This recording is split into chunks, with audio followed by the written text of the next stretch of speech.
long time ago, in a galaxy far, far away.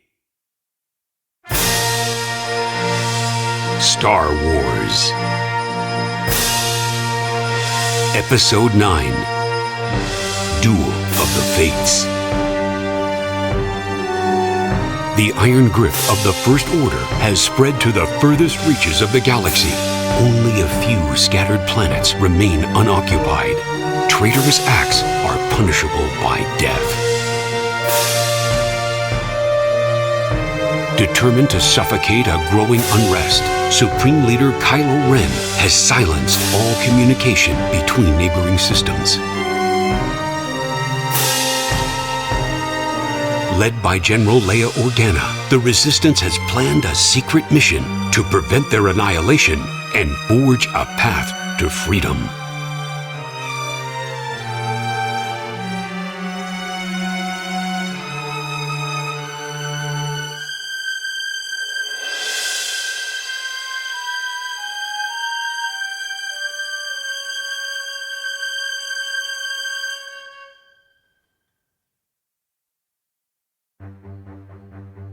Exterior, spaced.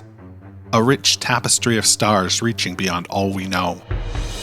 Two sharp points of a space station enclose the sides of a frame as we drift backwards into the glowing rectangular entrance of a docking bay.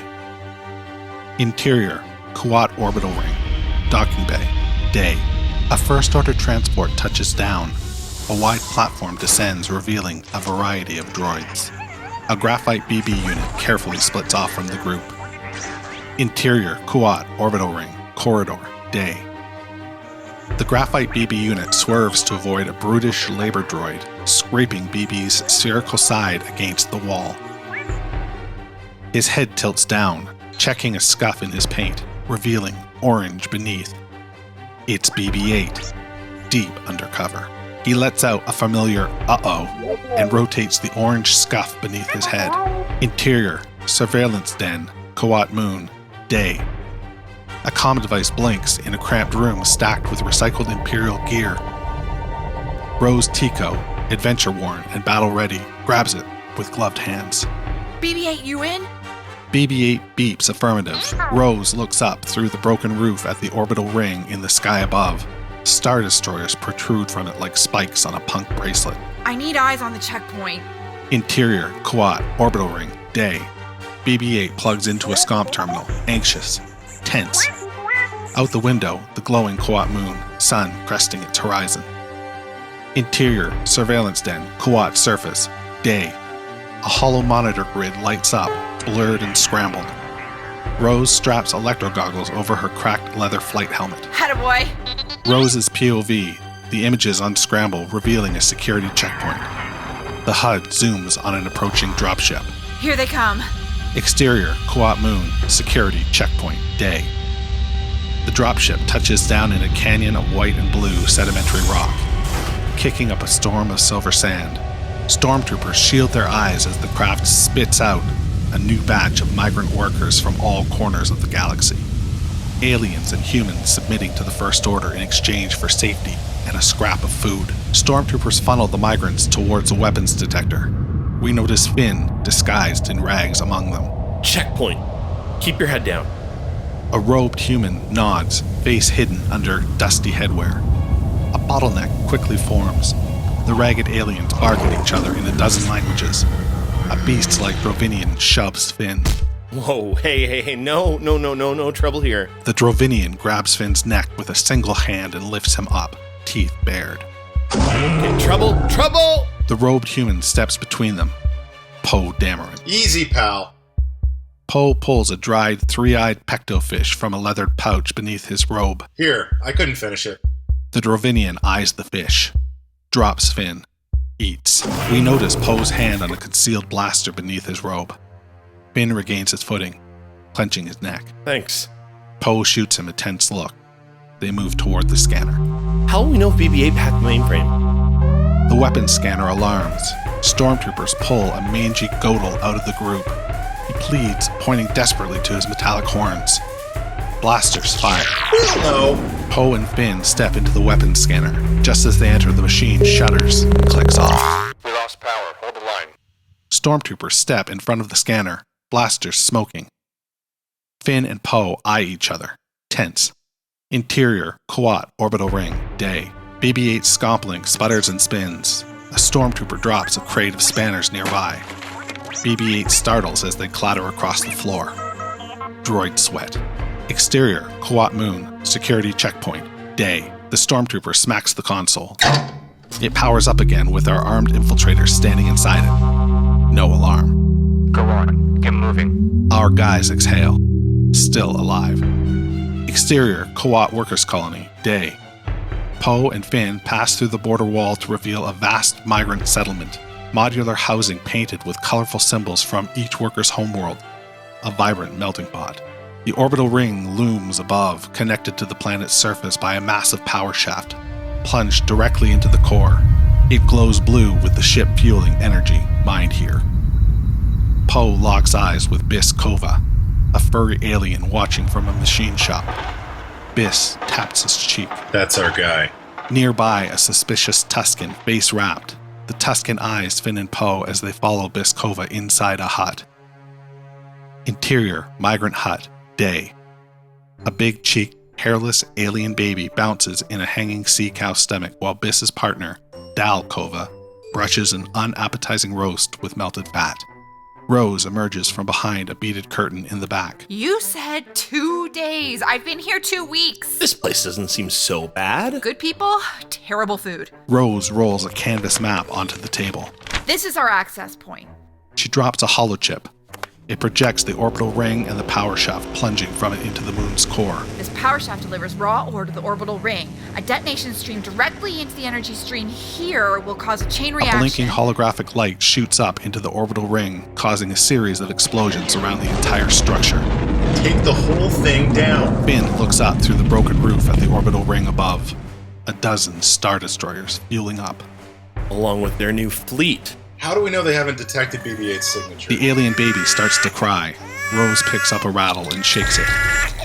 There's a lot we don't know. That's why I voted for the other plan. What, this is when we second guess the plan? Right now? Rose sticks a finger into the alien baby's mouth. We can take out the enemy's fuel source and be light years away before they know what hit them. But we have to move now. Finn and Poe regard this odd moment. Rose really has been down here a while. Okay, let's blow this thing and go home. Exterior, Quat Colony, day. Poe, Finn, and Rose move past migrant workers toward the massive power shaft base extending to the sky. The Tusken follows them in the deep background. BB-8, don't worry, I'm alive. Unlock the power shaft doors and get ready with that shuttle. Interior, Quat Orbital Ring, day. BB-8 detaches his Scompling and speeds down the corridor. Exterior, Quat Colony, power shaft base, day. A trio of space gray mech troopers guard the door. Whack! Poe makes short work of the first mech trooper, knocking him unconscious. Finn and Rose quietly take down the other two with electric shock prods. Poe unlatches a device from the mech trooper's belt, throws it to Finn. He scans it on the wall. Interior, power shaft base, day. A massive cylinder of particle energy rushing upwards. Finn, Poe, and Rose approach it and gaze up, dwarfed. We'll have 20 seconds before detonation, give or take. Give or take how long? Poe hands out 3 flying thermal detonators. Nice and easy. Just like pitching Palmetto Stick. We didn't have that. Oh, we're going now. Poe underhand tosses his charge into the stream where it rockets upwards in the particle flow. Rose throws hers. Finn chucks his like a live grenade and runs. Poe into his comlink. BB-8, bombs are away. We'll meet you at the relay Interior, point. maintenance shuttle dock, day. BB-8 rolls into the droid slot of a tiny maintenance shuttle, old and forgotten. The ship powers up. Exterior, Quat Colony, power shaft base, day. Our heroes exit through the maintenance door, to find themselves face to face with a platoon of stormtroopers and mech troopers. Migrant workers crane their necks from the village. The masked Tusken lurks among them. Poe eyes the orbital ring, anticipating the explosion. Distraction in 3, 2, 1, now! Poe dives, rolls, head covered, but nothing happens. Interior, Quat Orbital Command Center, day. A First Order officer rushes to alert Steely Admiral Vaughn. Screen graphics show a contained blast in the power shaft. Blast shields have contained the explosion, Admiral. All systems are stable. Vaughn looks down at the glowing Quat moon below, scoffs. Their outdated tactics are pitiful. Exterior Quat colony power shaft base, day. Rose and Finn look up at the orbital ring, fully intact. Any second now. Suddenly, a high-pitched wail spins them around. The hooded Tusken steps forward. Blades of blue light flash from its gloved hands. It's holding a dual lightsaber. The Tusken takes down everything in its path, lithe and deadly with the blade. Finn, Rose, and Poe duck and fire away until they are surrounded by bodies, blasters smoking. The Tusken's mask hits the ground. It's Rey. Not the girl we last saw. A grown woman. Powerful. Strong. Rey spins and blocks a laser blast we didn't see coming. What are you doing here? Her robes fall from her shoulders, revealing a battle-ready outfit of all black. Simple thank you would do. She throws the double blade like a boomerang, ducks behind the power regulator as the spinning saber slices all in its path, then rises in time to catch it. This is a new weapon of her own design, made from the pieces of Anakin's broken lightsaber and her own staff. She wields it with grace. Poe ducks behind a generator, yells through lasers at Rey. You shouldn't have come here. You'd rather be killed. If it means you're safe, yeah. There's something more behind those words. Now's not the time. Definitely not the time. She force pushes a pack of 8, sending them clattering. The migrant workers point to Rey in awe, whispering, reverent. The children cheer, speaking a word they all know. Jedi! Jedi! More stormtroopers flood into the square. But the migrant workers block their path to protect Rey. Some throw rocks, others swing with hammers and tools. It's inspiring, a promise of a revolution. Rey, we gotta go! Rey hesitates, wanting to fight alongside these people. I have to help them. Poe eyes more troop transports and incoming TIE fighters. Not here, not now. Rey knows he's right, but it kills her inside. She reluctantly follows her friends through the blast door. Finn moves to follow them, but his ankle is grabbed by a fallen stormtrooper helmet, blasted open. They lock eyes. Recognition, a memory from long ago. Finn pulls free and continues on, but he's shaken. Interior, Quat, Orbital, Command Center, day. An officer races to Admiral Vaughn. What happened down there? The last Jedi is with them, sir. Vaughn's confidence turns to fear. Alert the Knights of Ren! Exterior, Power Shaft Core, day. Rey, Poe, Finn, and Rose race towards a maintenance turbolift that runs the length of the power shaft to the ring above. Poe speaks into his comlink. BB-8, we're coming to you. Plan's gone sideways. Exterior, space. BB-8 has already left the orbital ring in the shuttle, on his way down to the rendezvous point on the planet's surface, per the plan. He beeps incredulously. Poe looks up the ring above. We're gonna need another ship. His eyes settle on the Eclipse, a colossal star destroyer docked just above them. An ivory pirate ship in space. You're not serious. That's an Eclipse-class dreadnought. You can't fly. I can fly anything. Rose hacks into the turbolift. Glass door opens. We're in.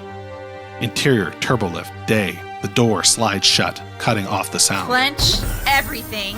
The turbolift capsule rockets up into the tube, traveling from the planet's surface to the orbital ring in seconds. Interior Quat orbital ring, fueling dock. The turbolift door opens to find the stern of the Eclipse dreadnought right in front of them, miles wide. Thick fuel lines attached to the propulsion engines. Glide rover shuttle supplies to the ship. You sure about this? Nope. We had better odds on Rax's Prime. That was not my fault. You need to let Rax go. They hop into a glide rover and speed off. Interior observation tower, day. Admiral Vaughn watches the glide rover race towards the Eclipse. Where are they going? The glide rover disappears into the dock destroyer. Admiral Vaughn cracks slightly as their plan dawns on him. They can't possibly. Admiral Vaughn leans over a First Order tech. How many men on that ship? Just the bridge crew, sir. The rest are on dock leaves. Interior Eclipse destroyer, bridge.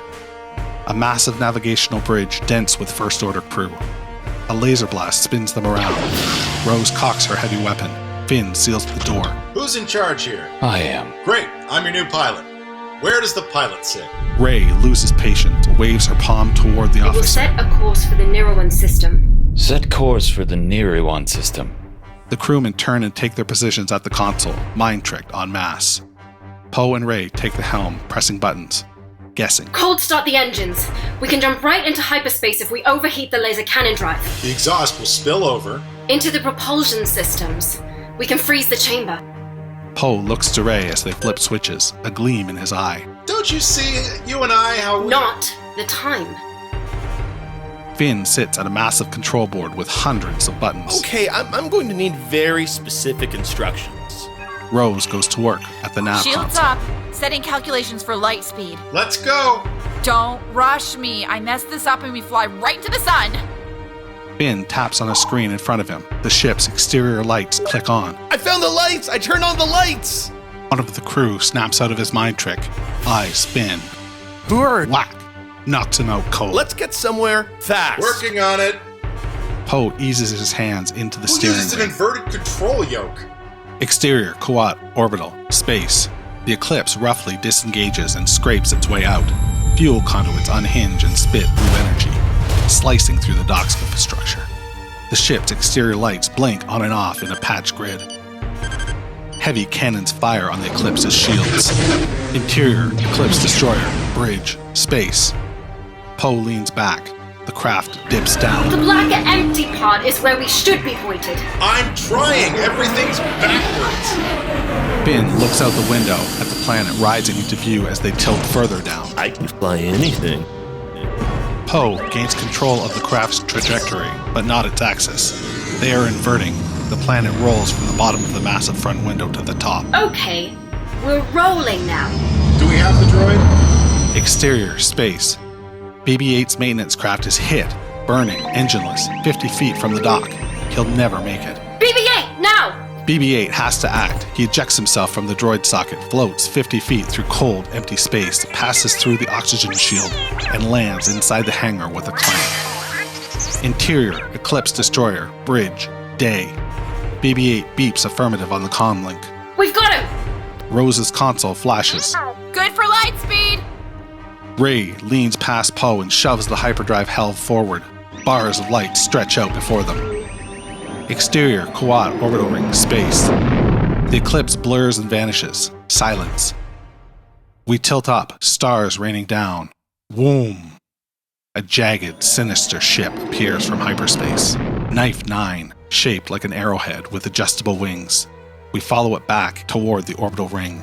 Exterior, interior, Quat, orbital, external landing area, space. Knife 9 lands on an exposed landing pad. Protected by a quantum shield from the cold dangers of space, the Knights of Ren appear from their ship. Hadaska Ren, the leader, armored and caped in black. Ott Ren and Laurel Ren seem to work as a duo. Jadik Ren is the rogue, his mask evoking an angry ghost.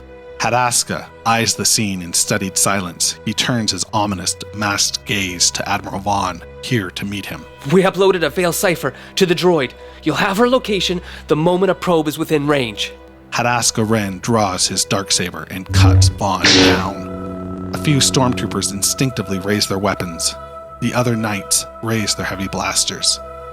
Officers and stormtroopers back away, tense, afraid. The knights holster their weapons and return to their ship, leaving Admiral Vaughn's body in their wake.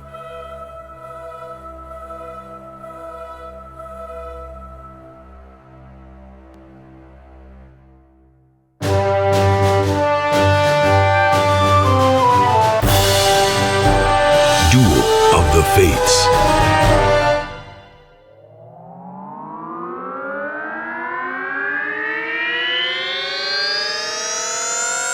To podcasts and such.